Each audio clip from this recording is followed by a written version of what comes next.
Wona osinzira okubeera ng'otulaba nkwaniriza nnyo nkubuuzaako nti osibye otya afunye okusoomozebwa nkusaasidde ofiiridde olwazza n'okusoomozebwa okulala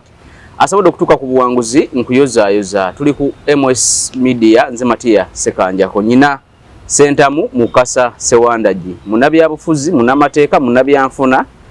musomesa mukugu mu by'ettaka mukugu mu by'obuwangwa agenda kusooka kubuuze tugenda tandika okwogera ebigambo Sentamu buuza abantu banyabo ne baseba batuuliriza era abantu abalina gye musinzira mbalamusizza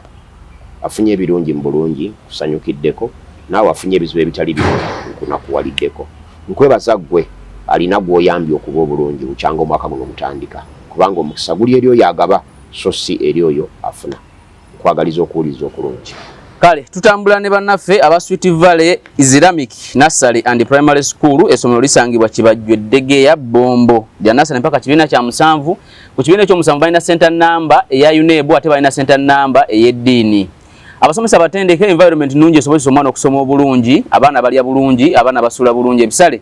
bijja mu buli nsawo ya muzadde kakati ayagala okutwala omwana ku Sweet Valley Islamic Nursery and Primary School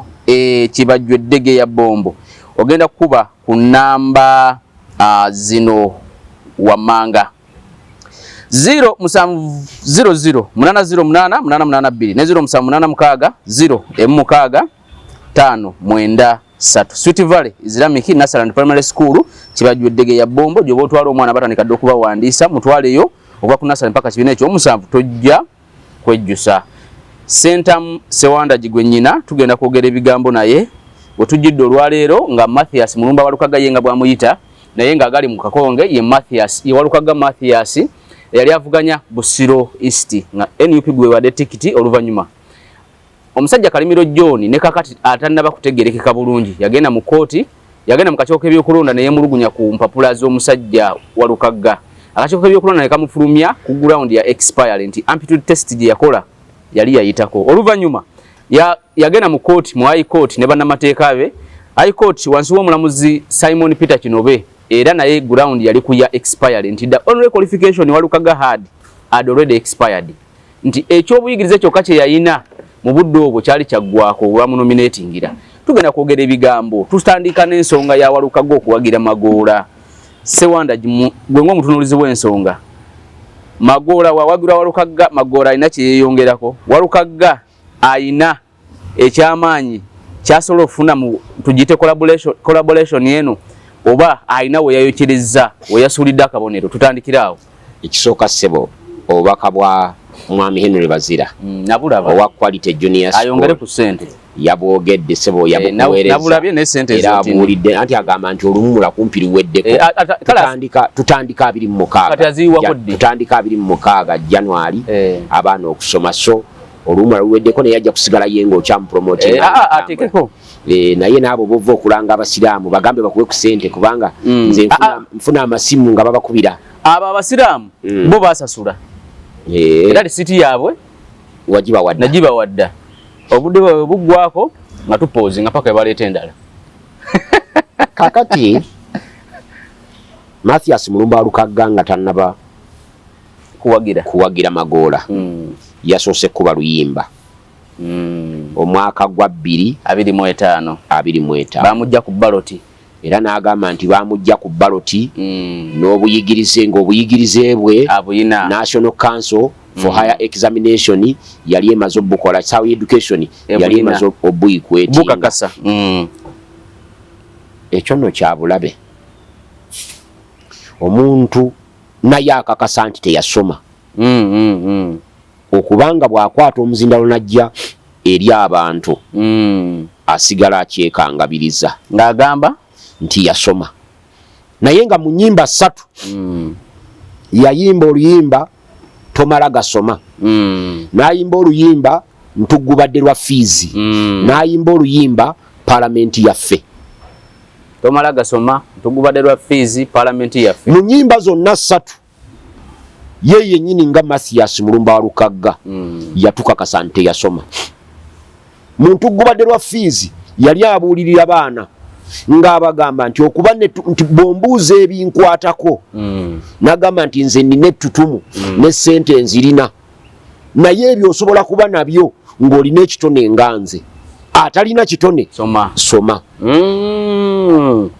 Ye message yali mu oluyimba. Ye message ye atalina kitone kola ki soma. Naye alina ekitone kola nganze. Nga bino bitandika Mathias Mulumba Lukaga atunyumiza bulungi nnyo nti yali mu senior yaaku abayimbi ne bajja ku kyalo akagaali ka kitaawe n'akatunda n'agenda n'abayimbi. Naye agamba yali mu vacation ya senior ey'okuna ya tamu ki vacation ebeera ya muba mumaze okukola UNEB. Lwaki wano ku bbaluwa ze zino zaatuwa tateekako ya O-level. Omanyi nalina ebibuuzo bingi bye nali ntera okunnyonnyola era nga mbigamba n'abaali batulimba nga batwesibyeko nti Walukagga asoma ku St. Lawrence. Ne St. Lawrence nayo yeetaaga okusooka okugunjula mu kubanga Walukagga bw'aba yagenda omukugu namuleeta wano nali naye nga njogera wano nannyonnyola owa Apex International University ne mugamba bwe nzija ne makiwa age certificate yange okuva e Makerere mumpe ebibuuzo n'agamba nti kitukuwa kifo. Makerere namugamba nti ye Makerere bakuwa oli wa Apex International University. But Makerere University efuga zonna ne yangamba nti wadde ya Makerere ffe tetukuwa kifo kubanga ebyo bali be babakola ki kati bo balina olukusa bali be bakugezesa ffe okwadimitinga ewaffe omala kutuula byaffe. Kyengamba bo balina olukusa olukola era baali tebanna kulufuna katulo kiraba baali tebanna kulufuna n'olwadimitinga. Kakati bw'otunula bino byonna tubyogere n'amateeka tugogedde. Mature age entry certificate ennyingo ya ssemateeka ey'ekinaana eyogera ku a minimum academic qualification of advanced level standard or its equivalence. A mature age entry certificate is a pathway to university institutions, to universities. It is a pathway to higher institutions. To higher institutions. It is a pathway to study any discipline at university level. So it is not a qualification by itself. Meaning nti ono teyalina mpapula. Talina mubuuze qualification ye eri ki? Agamba yalina equivalent ya muluyimba agamba yalina equivalent akakiiko kabyaba kamane kamusikayo. Anti kakati naye era tugitunuulira bw'aba yalina equivalent eyo baagimuwaddi. Etteeka mwasinziira etteeka eriwa National Council for Higher Education obuyinza okuyikwetinga mature age entry certificate ku A level libagamba nti mature age entry certificate nga yaweebwa omuntu nga yayita ebigezo ebyali supervised n'ekitongole ky'ebigezo ekirungi n'afuna obubonero obutaka wansi wa 50 ku buli kiki. Era ne ligenda maaso ne ligamba nti certificate eyo ejjanga kuwangala emyaka emeka 2. Mathias Mulumba Walukagga bwe yali agenda ku nomination yatwala ebiwandiiko ebyo. Yatwala mature age entry certificate n'atwala ne certificate ya National Council for Higher Education gye bayita LRV. Egamba nti ka certificate ke kano kali equal to the other one. Biwandiiko ebyo ng'ebiwandiiko ebyo certificate teyali qualification gyanyumirako mu luyimba lwe. Certificate yali ekakasa bukakasa nti akawandiiko ako kaalina kenkanankana ki kubanga ye nominatinga ayagala certificate ya A-level oba ekigyenkanankana. Minzaani egamba nti ono kyalina kyenkanankana certificate ya A-level yeri National Council for Examination gyekola ki gyekuwa n'egimuwa n'agitwalayo wali ng'alina obuwandiiko obwo bubiri. Kati bano baali byakutaputa mateeka bye twamugamba nti bannalukoola baali bamukola ki bamukolamu busente era baazirya ze zamutusiza n'okuwagira Magoola kuba Magoola yamuwadde $360,000. Kojja wange ndi musajja omukugu mu kunoonyereza $360,000 kati Magoola ng'afaaki. Wuliriza, ndi musajja omukugu mu kunoonyereza. Okunoonyereza kwa investigations, okunoonyereza kwa intelligence, n'okunoonyereza kwa research. So yamuwadde sente meka? $360,000 amuwagire asobole okusasula ku mabanja agali then amuwagire. Nanga onzikwata n'enkuwagira. Kati tekigenda mu obuzibu mu kibiina kubanga abadde akola endorsement yakuwa Kyagulanyi. Eyo tugenda kutuukayo tulabe. nti bw'amala okuyimba akayimba ke kano nga bwe yakayimbye bali baamuwa nekugamba nti bannalukoola baali bamukola mu ssente kubanga Nalukoola munnamateeka gw'otabuusabuusa wadde simanyi omusango Nalukoola gwe yali awangudde kubanga n'ogugwe gwennyini gwamukuba baamuteeka ku cross examination ate neyewaako obujulizi obwamukola ki kati yalina kwogera kera yalina gamba nti akalulu kabaddemu emivuyo lwaki nedda anti oli bw'aba akudrivinga ezo zitali leading questions eziba zigendererwamu okuyamba ffe abaawaabye omusango okwansalinga ekibuuzo kyaffe kye twawadde kooti ekibuuzo kye baali bansalinga mu leading questions ezo kyali kigamba whether there were irregularities mu process mu kalulu ke kawempe yes ye n'agamba kakati gwe bwebanga kooti buli yansalinga ekyo ina affirmative gwobeera affected gwe accused gwe respondent bwe ngamba ye kalimu emivuyo kiba kiwedde yaligambye bugambi nti simanyi munamateeka ga sina kibuuzo ekyokuddamu kyali kimu nti simanyi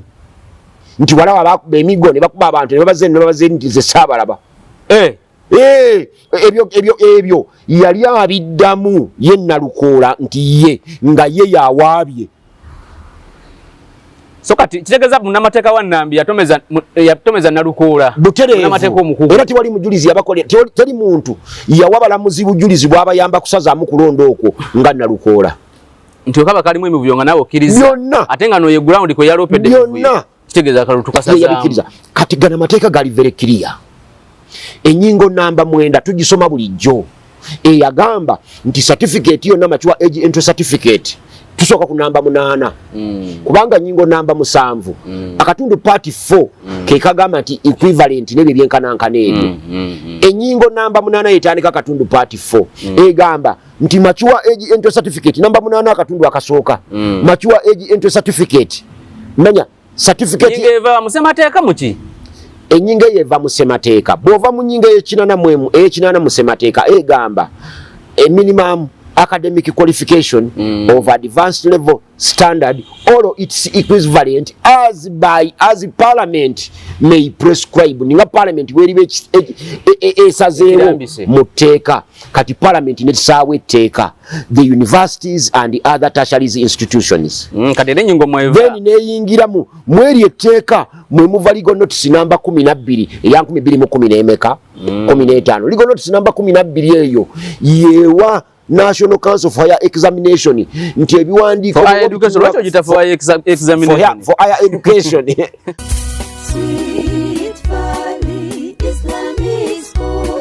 Omuzadde tukwaniriza ku Sweet Valley Islamic Primary School erisangibwa Eddegeya Bombo Kibajje nga wakava Bombo mu town. Sweet Valley Islamic Primary School somero liva ku nursery okutuuka ku P7. Tulina staff 2 eya secular n'ey'eddiini era omwana agenda okuva ewaffe ng'asobola okusaaza. Tulina dde ne boarding abaana basuzibwa bulungi. Tulina eddwaliro ly'essomero erya Sweet Valley Medical Center, computer lab ey'omulembe tuyigiriza abaana ebyobulimi n'obulunzi, tutumbula talanta z'abaana n'ebyemizannyo tubisaako essira. Dining hall ey'omulembe abaana mwe baliira emmere. Environment yaffe esobozesa omwana okusoma obulungi. Tulina center namba ya UNEB n'ey'eddiini IPLE. Ebisale byaffe bisoboka okuwandiisa abayizi abapya kugenda mu maaso ku kampasi yaffe Eddegeya Bombo Kibajje. Ebisingawo tukubire ku note 7 note 8 8 oba ku note 786 note 165 93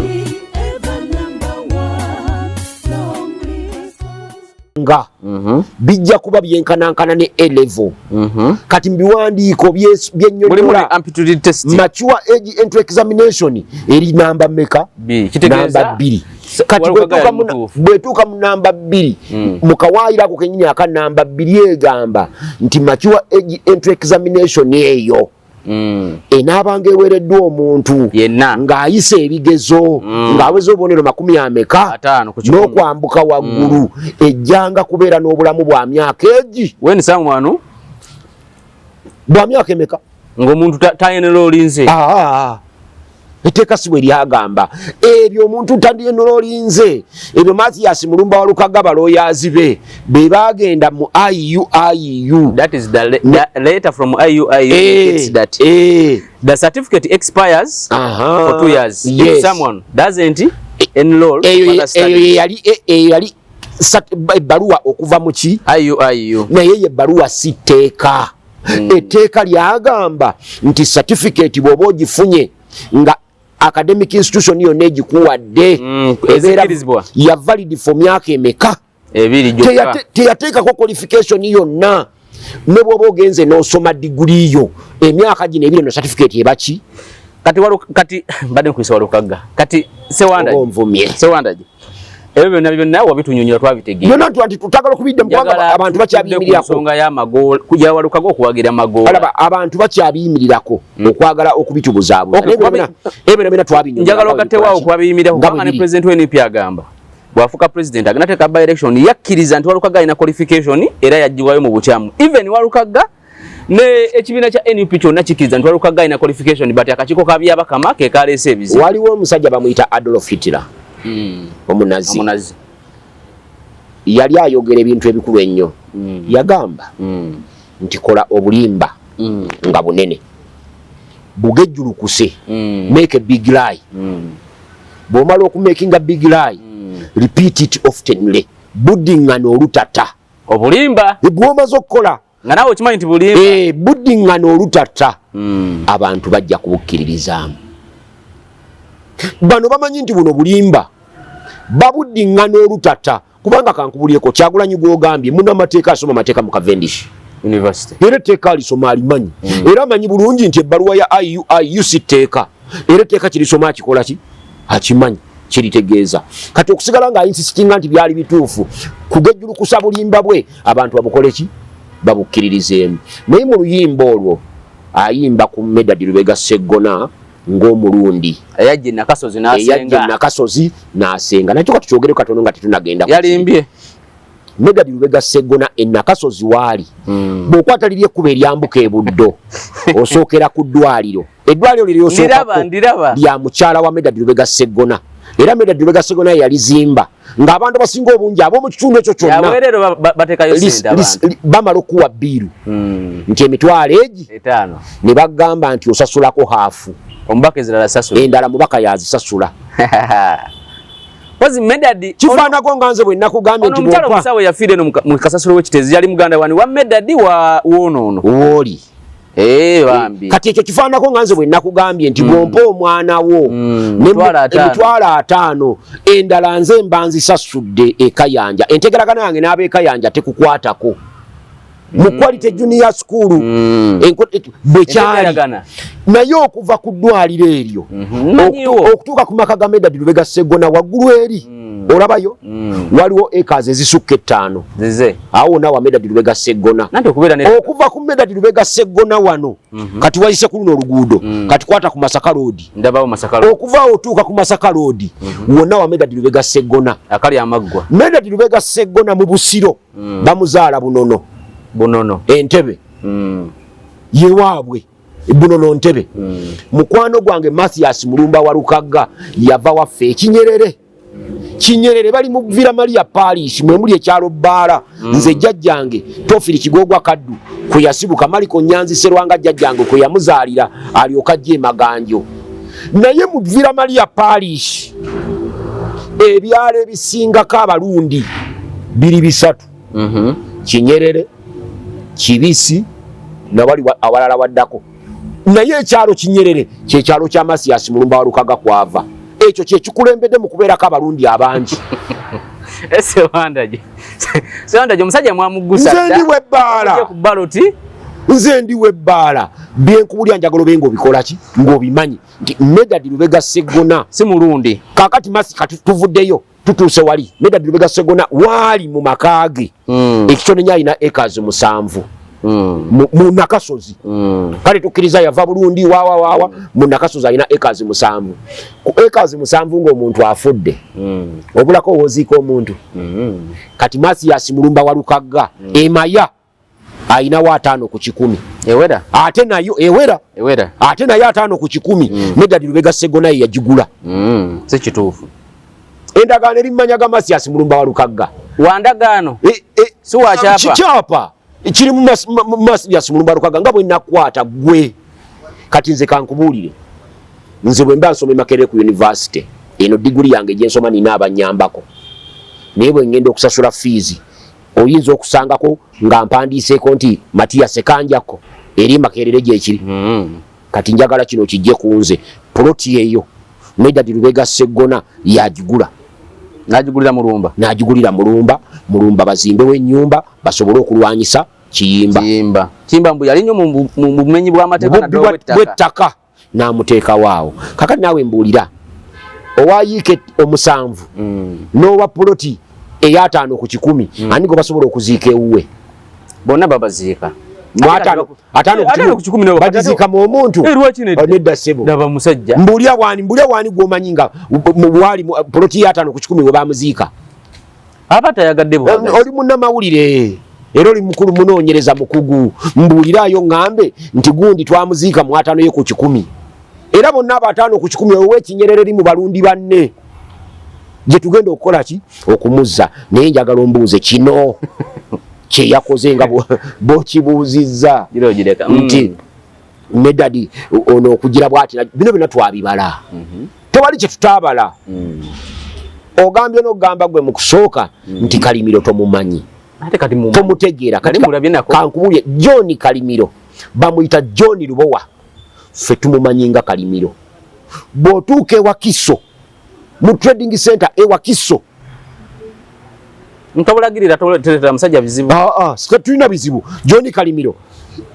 asula kona yewali amakage kona kiriwa era oyita Wakiso bwoti Wakiso mu town ende nga ku isi n'ogenda paka ku district n'okwata n'oyitawo ku district n'okwata nga ligende Kavumba erigende Kavumba n'olireka ne weeyongerayo waggulu yesulire yewaabwe tasulayo busuzi yewaabwe gyazaalibwa gye yazimba John Kalimiro musajja mukatuliki owa sapule ate si mukristu bano abakristu aba bulijjo ne mu ekereziya mwali mukulembeze si kyokka John Kalimiro musajja wa DP Kakongoliro bonna abaana bano bonna ne badduka mu DP ne bagenda ewalala John Kalimiro tavudde ebbali nga bano balukagga bavudde mu kuyimba nga Bobi Wine luli nateeka ka video awo ndozo wakalaba ku TikTok Bobi Wine emyaka 12 yali akyali wa biviri nga ali mu bibi yakwegerega na gundi na bebe kulu nga ffe tuli mu struggle kati eyakajja yajja 2016 yayingira Wakiza Besigye nga agenzeeyo okukikayo amaanyi n'amuyimbira oluyimba Ssuka Tutambule weyafunira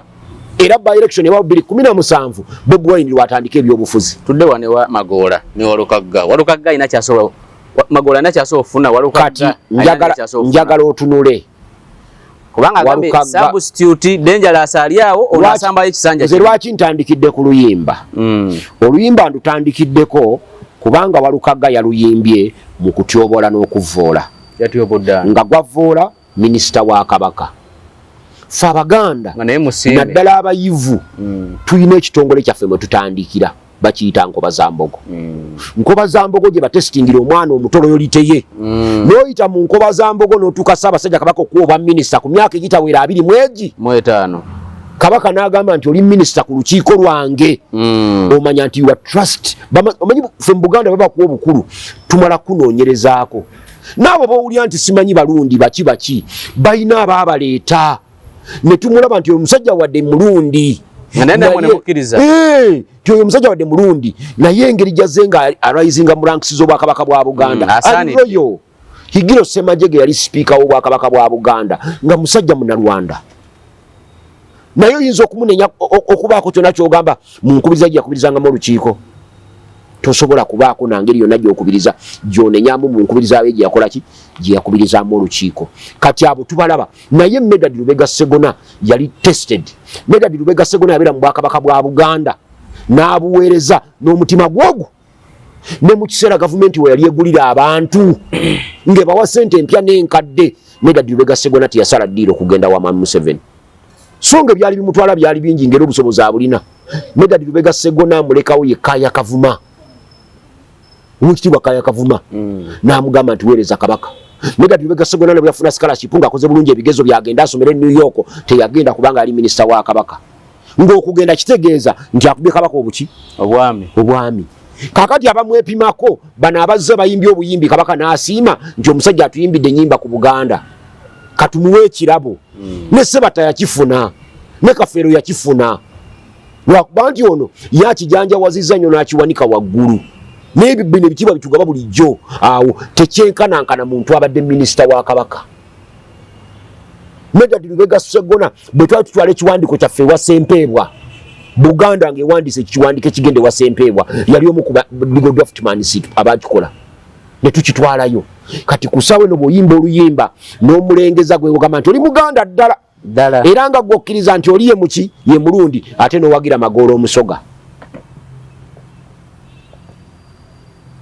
Olina ky'oyinza okuŋŋambayo kimu kyokka ky'omanyi Magoola kye yali akoledde Obwakabaka bwa Buganda mu myaka emingi gy'abaze wano e Buganda ku nsimbi zaafunyeewo wano e Buganda. Okirina kimu bwe kiti. Bagamba yazimba bu Feeder Road zibu kibuki yakoze. Buli luddawa. Mbulya nti yazimba ka Feeder Road ku kyalo gundi. Nga ne gy'asula ewuwe ewali amaka ge nayo ebinnya gye ebiri. Ate ebyo yabikola byakolako yali avuganya Matiya Lwanga Bwanika nga yagala bakyamaani bwe Rosi 5. Fe Magoola twamwetegekera. Magoola guno sigwe mulundi gwasoose okuvuganya. Guno Magoola avuganya gwa kutaano. Yavuganya ku bwakyamaani bwa district emirundi egi nga tumukuba. N'avuganya ku bwa parliament akabuvuganya emirundi egi nga tumukuba. Kati akomyewo gwa kutaano. Avuganya ku kintu kye kimu. Fe tumumanyi gy'asibuka. Tetuyinza kuddira saza Busiro. Tulikwase Magoola Omusoga mbu kubanga Walukaga ayogedde. Yagambye yamuwanisa omukono n'agamba nti ono gwendeese yagereza ku tiimu ya mupiira yagenda okuwangula yagenda okuleeta ekikopo ng'osambira mu Villa era ng'oli muzannyi wa Villa oleeta ota ekikopo kya Express. Kubanga Magoola ali independent. Kati Magoola agenda kuleeta ati ekikopo ekya national. Kakati nno ye nga ye kati ngososo kutunula ebyo ye nga ye tomunenya Magoola. Bobi Wine yakamuwanika ennaku ezo ate mulabye nti mulabye Walukaga nti atugoberera. Bobi Wine bwe yamuwanika n'amugamba nti wajja kubaayo by-election n'enzija wano kw'Mwesi Media n'embitaputa n'enkusomera amateeka nga tewasobola kubaawo by-election okujjako nga Medadi akoze eki nga Medadi afudde. Nedda awangudde yenna bakubi Medadi tanaba kuwangula kalulu sebo. Anti nze kyemmanyi mu bavuganya nze siina mulala gwendabawo okujjako Medadi era ne Walukaga yatawangula Medadi. National Platform yali ewangula Medadi. Walukaga yatawangula Medadi yali ambuleera. Ebyo bya buli awali ambuleera tiikinga. Ambuleera yali ewangula Medadi Lubega Sseggona kasita ambuleera twagijja ku ballot paper bipa nedda wabbali. Awo toyina kirala kyoyinza tugamba. Bino byonna ne baneegatta kinywa Kyagulanyi ne bw'anaakomawo naye n'abawagira n'ayongere kati Walukaga si ye yakoze ekyo ne Kyagulanyi bw'anaakomawo n'ayongerezaako era tebagenda kuwagula Medadi Lubega Sseggona kubanga ambuleera yokka gye twali tutya. Ne Kyagulanyi asobola okuyimirira katuuti ka Magoola nga yagamba nti aba independent si baabwe. Kyagulanyi muyaaye. Omuyaaye talina kisa. Omuyaaye talina ddiini. Omuyaaye talina nsonyi. Akasoboka yimirira. Nagamba owentebe gwe mbamulonda. Oba yayimirira n'akwata omuntu bw'ati n'amuwanika n'amugamba nti ng'okulonda nga mwe mumpe kalulu bwe nfuuka president wagenda kuddawo by-election naye ng'amanyi tekisoboka. So asobola oyimirira n'agamba owentebe gwe mbamuwa naye yagamba ba independent. Ajja kuyimirira era ajja kukyogera. Linda anti ajjanga 10 na mmeka? 12. Awo wewe 12 ali wa finance na municipality. Naye mu nnaku zino wiiki ejja agenda wano ojja kumulaba. Ojja kumulaba. Era nze nja kwewuunya nnyo Kyagulanyi nga tawanise Magoola. Ate nkubuulya kati kijje kunze. Kyagulanyi bw'ataawanike Magoola mukono bw'ati ngenda muwa akalulu kange nja kamusabira. Nze awakani n'obululu 7. Ojja kamusabira? Awakani n'obululu 7. Kasita n'ayingira kulaale bw'ati n'atatomera Medadi Lubega Sseggona kulaale n'abeera e Busiro n'atatomera Medadi Sseggona akalulu kange nja kamuwadde manyi tagenda kuwangula. Tagenda kuwangula Kyagulanyi. Tagenda kuwangula Museveni. Kyagulanyi badde manyi Magoola. Tagenda kuwangula. Magoola tawangula talina. Ezo twazisiba. Ate kati percentage ye kwanaawangulira Magoola yerinnye okusinza wabadde anaawangula luli because ne uli abadde alina okuwangula. wadde tamuwagidde kojja wange ebiseera ebimuolota ngenda neneebuuza neŋŋamba oba kojja wange ono olumwanwa ku mmindi najja wano ng'emukubye n'abanga obwongo bwe tebuliwo ng'awunze bw'ati nga bajjajja bagira ne bajja ku mutwe omanyi bajjajja bwe tuba mu mpewo zino waliyo empewo embi ze tulina nakyeyitize zisobola okulumba nga bajjajjabo olina kyobakoze n'obanyiiza kati empewo ezo embi zirina kyeyitize ziyinza okuba nga zezitudde ku mutwe gwo nga sigweyogera kubanga gwe munnamawulire tugenda kulaba omutuufu yaani gwe munnamawulire amanyi okola okunoonyereza okulungi ennyo ate nasese n'okuseka neŋŋamba bwe nti mukwano gwange Mathias Mulumba wa Lukagga omuntu yekka abadde omulungi Mathias Mulumba wa Lukagga gwe yaligambye nti tumusonyiwe tumuwagire abadde Medad Lubega Sseggona kubanga badde agenda n'amugamba nti tukoze naye endagaano kino kye kisanja ekyokumeka olaba abantu babadde bamunyeenya lwa bisanja bisatu Sseggona talina kizibu kirala kyonna kimutawaanya mu constituency ekizibu kibadde eki butagaba myaka 15 gy'omazeewo mingi otugamba ki nga ye mubaka yekka akyasoose okumala ebisanja bisukka mu kimu mu constituency ng'abantu bakikola bulala kubanga gundi Sseggona yamenya kaasi ekikolimu ekyali mu constituency eyo nga teri muntu agifuga bisanja ebi nga buli ajja wakimu n'agenda buli ajja wakimu n'agenda buli ajja wakimu n'agenda naye Medad Lubega Sseggona byazaakola byokka bye byamuweesa ebisanja bimeka gwabadde akola naye endagaano n'amugamba nti ssebo kankuwagire byaliwo ate kankubule senga gundi wa Lukagga yagenze wa Sseggona n'ayogera ne Sseggona bino byabadde bijja kugwa nezo miliyoni abadde batwala simanyi batwala ennyumba ya Lukagga baani ebe na Sseggona yali bisasudde naye kati bamuguze buguzi oba bamuguze naye bamuguze agambye tukoze n'endagaano mwazika mu kisanja eki ne musekerera ne mugamba nti mbadde ku kisenge kya Kaziwa Bashir Mbaziira nga nnyonnyola ebintu Medad Lubega Sseggona byakola national platform naye alina waatuuse omanyi Bashir alina bwakuba obuyimba bwo obw'ennaku alina waatuuse nakuba akaseera ababaka ba palamenti ke baalimu akaseera kabbiri abiri awo nga ekibiina bakitwala ng'ekibuuzo kibuuzibwa ng'era n'aba NRM basanyufu nnyo nti n'abamukadi bazigaana kubanga senga baali bakuggyako nga wali bakunominatingira ku kaadi ya national unity platform ekibiina ne bakisazaamu ne bakizaayo mu kiri bagitani National Unity Reconciliation and Development Party NURP naye kyoyino manya sewanda ekibiina ekyo bano baali bakituusa ssebo bakagombe bebakikyusa kifula NUP bano si bakagombe bebakikyusa kifula NUP bano bagana okifuna nga kiri NUP nga neyambuleera ke kabonero anti kati obuzibu obwalina okubaawo Bashiri bwakubye obuyimba bwe obw'ennaku nange nempuliriza bwe nti ddala nendaba nga nze Bashiri nendaba nga nze gundi Joel Ssenyonyi nendaba nga nze gundi Medad manya nze Muwanga Kivumbi muwadanku nnyingi nendaba nga nze Betty Namboze bakireke nga ekiseera kyonna Mutaasa yali Sseggona nga bonna bali omanyi twabeeranga mu kisaawe ky'akapiira nga bagolo bakatukuba 3-0 3-2 naye gwa kikopo eddakiika esigaddeyo 9 nga tuyimba gwondi tutaase tuzaale naye ebizira gyonna n'endulu yonna alinganga egamba Sseggona tuzaale Sseggona tutaase Sseggona nga buli muntu yenna nga n'abali mu ssaala basaba n'abagenda mu masabo bageesogga fenna twasaba nange waako n'abali mu masabo bageesogga ne bafukamira ebigali ne babiwaayo ebyoto ne babiseesa jjajja tutaase omulamuzi awuliriza ebigambo bya Sseggona omulamuzi abise mu nkola Sseggona yasula nga teyeebase kankubuli abantu tebamanyi gwe kojja wange okuwoza omusango mu kooti naddala ng'ogwo ogw'ebyokulonda nga guliko time frame oteeka okugenda mu maaso g'omulamuzi ng'ekitone nnyo wasomye emisango 10 egyefaananyiriza egyo naye omusango gumu guba gwa peegi ebi byonna bisomo biteeka mu mutwe anti osoma oteeka mu mutwe osobole okujjamu by'onaddamu omulamuzi nti mukama wange omulamuzi okusinziira ku mulamuzi gundi mu kooti gundi ku nsonga eno omulamuzi ono yagamba bw'ati ne bw'ati byetaaga kusoma n'omala okusoma n'obissa mu buwandiike n'obiteeka mu kooti ate n'ogy'obiwolereza kyekisasuza balooya ssente nnyingi eyo risaaki ennaku ezimu Basseggona abasula n'okwebaka tebeebase kati fe tugenda mu election petition era ogenda kundaba nga ndi awo ku buvubuka obuweereza mugenda wa amangu talanga okulonda kuwedde banja bagenda oloopa fe tuli omusango olwedde gujja oli omusango babinoonya kati naye Sewanda ennaku ze bakuwa okuteeka electoral petition mu kooti ziri 7 bw'olinda okulonda kumala okugwa balangirire ezo ennaku 7 tusobola kuŋŋaanya bujulizi kati fe obujulizi bwonna tubulina nti gundi bw'aba yawangudde obujulizi bwe tumulinako bwe buno ono bw'aba yawangudde ne kambuuze bagenda bakuba akalulu Magola agenda bakuba akalulu era mugende mu kooti kubanga agenda bakuba akalulu ekyo kimanyi ate ebyamagola naawe onyumya kati Magola tunobana kumulowoozaako mbadde mmanyi nti gwe muliko oyo tetunobana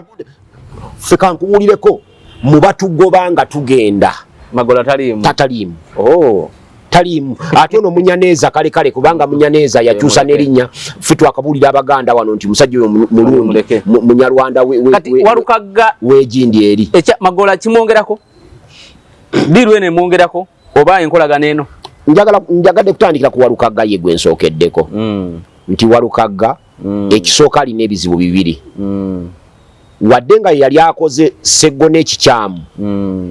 naye mu kwekangabiriza ye yalumwa nnyo okusinga Sseggona gwe yali ajjeeyo kakati bwakimuluma akyali kati ku nkola y'abakazi bajja bw'obanga nange onzijeemu naawe tojja kukola ki naawe tojja kufuga tojja bbamu baka parliament kisanja kino kati bw'atambula so nga ate yeerabidde kiri kyeggambye yeerabidde nti Sseggona yasigaza emyaka egi 5 ate ye Magola atandika butandisi era Magola bw'abanga Katonda amusaasire ekitasoboka naye nga kisobose Magola n'awangula nga gwe bw'ogamba aliwo ebisanja ebirala ekyo kitegeeza nti Walukagga ku myaka 63 gy'alina bw'omugattako 15 aba alina 78 Katonda yamutunda bulungi anti abayimbi n'abasomesa tetukaddiwa anyiriranga mwana wa myaka 3 abasomesa n'abayimbi tetukaddiwa bwetyo kubanga buli kyokola kiba kya ssanyu nolwekyo batayagala kukaddiwa be ifunangayo ensonga ekusanyusa w'onyiigidde kati ajja kuba ku myaka 78 nga tewakyali amulonda mu paalamenti kitegeeza nti essuubi ye lyonna ery'okuba omubaka wa paalamenti alitemeddeko kyamazima ye musajja mumukubye mumugusiza essuubi lye ery'okuba omubaka wa paalamenti mu kino Walukagga alitemeddeko ettaka n'abanga alifunyemu milioni 3.6 n'ekyo omusaasira omusajja abadde alina akayumba k'emaya ezo tekiri confirmed over nti yazifunye omusajja omusaasira abadde alina akayumba k'emaya jjukira wali bwe yajja kuba kyamaani bwero Sisiri yakugamba yali atunze emmotoka ziri wabiraba mu katambi ng'abinnyonnyola emmotoka Manenda yagitwala ku miliyoni 1 bweti n'atwala emmotoka kakati nga n'emmotoka kumpi nazo gy'abadde asigaza ndowooza naye era ibadde ku looni weeri kati nga yeewole miliyoni 3 balize baamubbako webamanyi abaabiri bamuwa kaadi bagamba nti ono talina biwandiiko katumuwe kaadi ya miliyoni 3 oli alina ebiwandiiko tumuggyeko 6 ono amale okuvaamu tuwagire oli kitegeeza Sseggona kwekola we yakola interview n'agamba ndowooza bali balina bye banjagalako bye baatya okuŋŋamba zaali ssente ze yali ayogerako ate nga tayinza kuzibawa kati ono ye yasola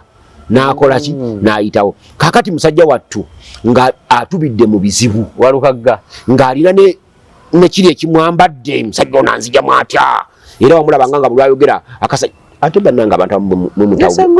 mumutabula n'ebintu kkojja bw'omalanga okulowooza nti Sewanda gye yakulya obubi togenda mu lujjudde kumuvuma waakiriyita emabega oyogere naye omusajja oyo Kalimiro yali apima mazzi alabe Walukagga n'akwata akazindaalo n'avuma Kalimiro n'agamba nti waliwo akasajja kano Kakalimiro ne kagamba nti ndi kasajja Kalimiro alina ssente zifandinga kooti n'ebirala bannamateeka etc oba is used by Sseggona kati bw'obanga gwe Sseggona omanyi Abaganda bagamba nti bw'olaba akukaabirako naawe okaaba kati wali osuubira Sseggona okulaba nga Kalimiro amukaabirako okujjamu Walukagga yaleke kwongera kaaba bambi kakati tuve wa Walukagga ndowooza bamugusa bulungi bw'omala otunula kati musajja tebadde desperate okuwagira ng'alina okutaasa ennyumba ye era Walukagga kyenkakasa obulungi nange kyenyinako okukkiriza tannagenda kuwagira Magola nga kyakkiririzaamu kati kimuletera obuzibu kubanga eri mu kibiina omu yasalawo yalina okuwanika omuntu kati ate nono nalabye yawanise ekyo tekimuletera obuzibu. Father oyo mugezi nnyo ojjukira sente zemwali mugugulanira wano Lubowa ne mukwano gwange Joel Senyonyi. Ani yazigugulanirako? Olw'ensimbi ze yakuba naye wawulyako Kyagulanyi ng'azivumirira. Omukyala yavuddeyo gyo n'atugamba Mariam Namayanja. Ye Mariam Namayanja mukyala wa Nsereko. Rosemary Namayanja. Mukyala wa Nsereko ono we Nakaseke. N'avaayo n'atugamba nti leader of opposition nga si musaala afuna 4.8 billion ng'ensimbi buli mwaka. Naye kyeyerabidde bagamba office eya leader of opposition not that person. Baani abagikolamu bayitirivu. And that office is spending 8 million per day. Ndabo oli omu kubakola ku parliament. Kuba nkikakasa ekyo 10 ku 10 nyambaayo mbulire y'abantu aba. Saagala 10 aba bomanyi nga bakola mu office ya leader of opposition ngera eyo office emiliyoni 8 buli lunaku abo kwa babiri bamanyi bangi kwa babiri bakwa bayitirivu babiri saagala bangi aina abayambi bokka nga bana bantu bamuyamba kola kino research mukola ntya Mugambe office ye anti bamenyere kojjange saagala tukaya nze nkugambye kanuleno tegeza batuwuliriza ono kojja wange munnamawulire ku parliament era agasaka ate embega wa mawulire kubanga yasoma kibayita investigative journalism ono ampeya abantu aba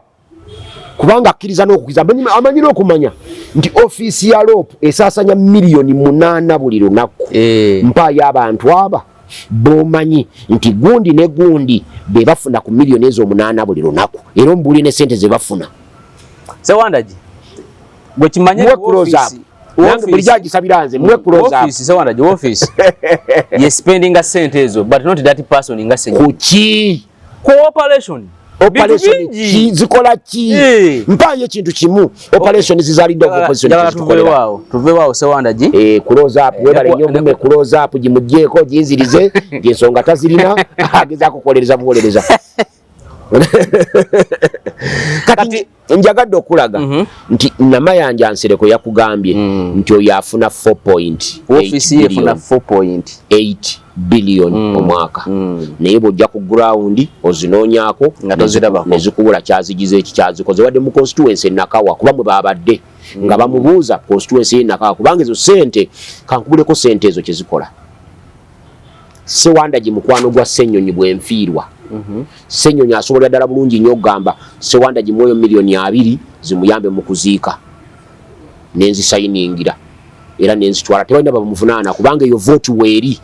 eya donations Sewandaji wasobola okuwuliriza wasobola okubayo abaana abasoma batalina mwasirizi leader of opposition n'agamba nti nina abaana 20 ezo donations n'azikola ki n'agaba waliwo amalwaliro eyo vote bagiyita donations akkirizibwa okugaba sente ezo era ojja gisanga nga ku 4 billion vote eriko billion ezi naye mu donations ezo bona agenda okola gwenga munnamawulire anoonyereza ojja kuzizuulanga ezo zezizimba apartment ekyanja zezizimba egindi zezikola faamu wana naye mbadde njagala okikulaga olabe bwe kijja kifaanana mu be bajjamu bano tuveeyo wawalukaga tukitegedde bulungi bwe kijja kifaanana anti kati kyoyagala okumaliriza obuuziza tekimuleetera obuzibu bakamaabe wenzijide wali nenkugamba nti ekyo bwe kinaaleeta obuzibu ng'omanya ku 360 yasasudde balendaazi bokka ku 360 yasasudde balendaazi eno talina kyeyakoze eki kyeyataddeyo nga zimuleetedde obuzibu naye bw'anaaba alina kyeyatadde eno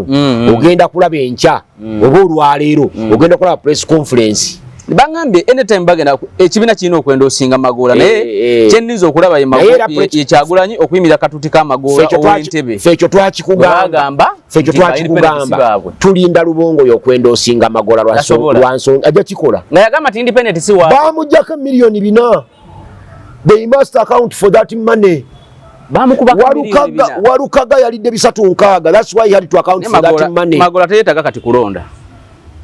anti nkyembadde nkugamba kubanga osobola okukwata ssente bw'otuntu otandika ozisaasanyamu eyo engeri tategeerekeka abantu tebakwagala kyogamba Magoola ddiira wa gold fake gold ddiira muyo Magoola broker wataka alina liye estate sente ezo ez'okuzanyira ku ettaka lingi nnyo lyafuna mu byekiyaayo ebyo kati ukwate milioni kuba kati bali bafutusoja abaweebi bali ab'ekitebe n'abaweebi kati Walukaga yamwadde 360 kati manya babuloka ababadde mu ddiiru eyo ereeta Walukaga okujja ku boodi bafunye 10 ebyobufuzi nga biri mu sente kati bw'ogatta Olukaga n'ebitaano luba 10 naye mubuuze solo zijjayo si kyabala yayagala kolera mu ddiiru ze bw'abanga wali kati wamulabye Vatican namulabye Vatican Walukaga mu Kristo nnyo yesaba Kristo ewaabwe ku kyaki gy'abeera Magoola ayina sente ate Vatican ogendayo nga tolina sente anti lindako ogenda okulamaga buno obukatuliki bwo okutuuka ogamba nti ne Easter Christmas njirira Vatican omulabe ebifaananyi bya postinga ku gundi biriko Walukaga yekka kati kyegamba nti bw'abanga yabadde agenda ewa Magoola ng'agenda Vatican omukristo agenda Vatican baba bakristo abo ddala so mukristo nga ne father amumanyi asobola okujja mu makaago n'asomerawo emmisa buli woyagalidde nanti ekimu eky'ekumi kiba kiwera oba mukristo ng'olina n'obukulu mu Eklezia Katolika Magoola alina alina sente kyaki zonna n'emiziki kakati omuntu alina sente ebyo Magoola byakola byayambala by'ebyambalo bye ebimuyamba okukola ddiiru ze eza golodi ne zitambula kati nakino anoonya kyambalo tanoonya buweereza mu Parliament anoonya kati nga olaba nze wano nasose ne nyambala essaati eno yokka nga gye ntambuliddemu nabadde ennyuma nenzizaako ettaayi n'onyumira ddala bwenteekako ate ettaayi kati bw'obanga babadde odiringana nga nyambadde essaati yokka n'onyigako ettaayi bw'osanga nga nyizeeko ettaayi kiba kyanjawulo confidence gy'ombeeramu ate yeeyongera kati ate bw'osanga nga ntaddeko ekkooti ga musajja avunaanyizibwa ate nayo confidence esuka ate bw'osanga nga ekkooti gye nnyambadde yeeno bweti erina amapeesa aga golodi ate nayo confidence ekola ki kati Magoola mudiruze ate bw'oyongerako essaawa affe tetuli basaawa ab'essaawa mbawagira bwagizi kati nze nja kubuulira kuba nkumanyi kojja wange nkulaba era bwekuta bwe nti ku feesiyo nkulaba nga okkiririza mu byobuwangwa byaffe naye nja kubuulira lwaki essaawa eyo tewali gyambadde ku mukono ogenda kimbuulira njijjako leero tugende olina ogijjako ng'ate olina obukuumi obulala essaawa tebamalaga gyambala ku mukono era essaawa ogyambala ku mukono nga bukuumi kakati eyo gyolaba nti Magoola tajja kuweereza constituency yaffe Magoola ayagala kyambalo kimuyambako kwongera kukola ddiiru ze kufuna sente that's why ateekamu kyonna ekikola ki ekisoboka okusobola okuyitamu kifaanana nga bw'olaba Amelia kyambadde bwe yali ajjayo Peter Clever mu Tuluuza sente ze yaspendinga Amelia Kyambadde mu kaluuko kakasula Peter Clever mu Tuluuza mu bisanje ebibiri Amelia Kyambadde bwe yali omubaka wa Parliament teyazijjaayo naye goolo yaabwe yali yakujja yaani oli Peter Clever mu Tuluuza yali goolo no matter how much money they would spend their main aim was to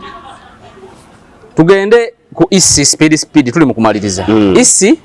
yasiseemu abaagala obwa meeya 11 Makindye ground tebafuna mikono 20 gyali 10 gyali 2 kyokka omubaka wa Parliament bamwagaza mu buli muluka ogukola Makindye erina ndowooza emiruka nga 18 abalala batwala emikono egifaanagana mbwe ekyagisizzaayo bamuyita John Bosco Lusagala emikono gye yatwala ate nga sina gya Makindye nga gifaanagana ne gyoli ayagala tikiti ya NUP owa independent kyalesemu wabaddewo ne ssentebe wa NRM ssentebe wa NRM yennyini wamulabye nga omwami ali kandidate wa NRM yayiseemu anopposed ng'akulaga nti ono chairperson waffe wa NRM ng'akulaga nti omukono gwe bagukola ki bagukozesa bagufoginga kyalesemu muyindi Munnayuganda amaze kuba chairman wa L1 emyaka 25 kikulaga nti mukozi mulungi era abaleta sobola kawangula abadde tasobola kawangula n'ekyokuba kikwata abadde tasobola kawangula lwakuba wa NRM bwe kiri naye abadde tasobola kawangula nti lwakuba si mukozi lwakuba wa NRM kyekibadde kimugaana okakola ki ebyo byagenza okujja nga waliwo bangi bye bajjeemu tulina threats endala ez'okujjamu mulyannyama high court olwaleero naye ensala yaayo ku Joero Ssenyonyi ne banne bwowe byateekayo nti basaba constituency kali tunule akakiiko k'ebyokulonda akakiiko k'ebyokulonda keebakidde ku mulimu ekisanja kino okubanga nti kajjamu abantu bekanominatinga ne kabakakasa nti muli nominated ne kabajjamu nti temulina mikono ate era eyo yenso y'abantu basinga obungi gye bakola bagamba nti akakiiko k'ebyokulonda bekanominatinga ate ne kabajjamu etteeka erya Parliamentary Elections Act oba erya Electoral Commission kwati bano mu local government ya Electoral Commissions Act eritondawo akakiiko k'ebyokulonda ligamba akunominatinga si Electoral Commission returning officer aba returning officer kulwa Electoral Commission kirungi nnyo ekya era etteeka likkiriza nti Ssewandagi ono osobola omuinfluencinga n'oyita emabega n'omuwa kintu kidogo n'akunominatinga wadde nga tokola ki tolina bisaanyizo njagala okitunule labe National Council of Higher Education ng'erina guidelines ezigigamba nti certificate eno ewangala emyaka egi 5 ne bamuleetera certificate ng'eriko expired date nti 12 Juni n'agikolako n'agiwa equivalent nga 11 Juni naye ng'egenda kufenca kitegeeza ali ekyali wateekwa okubaawo ekizibu akantu akakoze eki akayiseewo bwe kabanga tekayiseewo tayinza kunominatinga gamba bugambi nti I cannot give you an equivalent kubanga your certificate is expiring tomorrow era nakikuddamu mu buwandiike n'okola ki n'osikamu era kyekyo twagamba olukaga nti waba yagala okakasa nti certificate y'enfu agizeeyo olwaleero ye yennyini agizeeyo olwaleero alawo baakakiiko kanaamuwa ki tugende ku bano ab'emikono walukaga tumuleke ndowooza lukaga tumumaliriza ekyokulabirako kati na mu bino mu electoral process tukimanyi bulungi returning officer muntu abeera influenced aweebwa ssente asobola okukola okusinziira ku kwagala kwe y'ensonga lwaki Ssewandagi bwe yeemulugunya ku nomination ya Matiya Ssekanjakko baleeta akakiiko aka electoral commission nga k'abantu aba tuva ku returning officer atya kali akakiiko kali waggulu wa returning ki officer nga bantu bameka 5 kati abantu aba 5 ne batulula mu kuwemulugunya kwa Ssewandagi n'agamba nti ekyamazima walukaga bamunominatinga naye etteeka ligamba nti certificate yawaayo ebiwandiiko bibino kuba byosooka okusaba nti ekiwandiiko kye yawaayo kyagwako ng'ennaku z'omwezi 2 mu mmeka ng'ennaku z'omwezi 10 na mmeka 13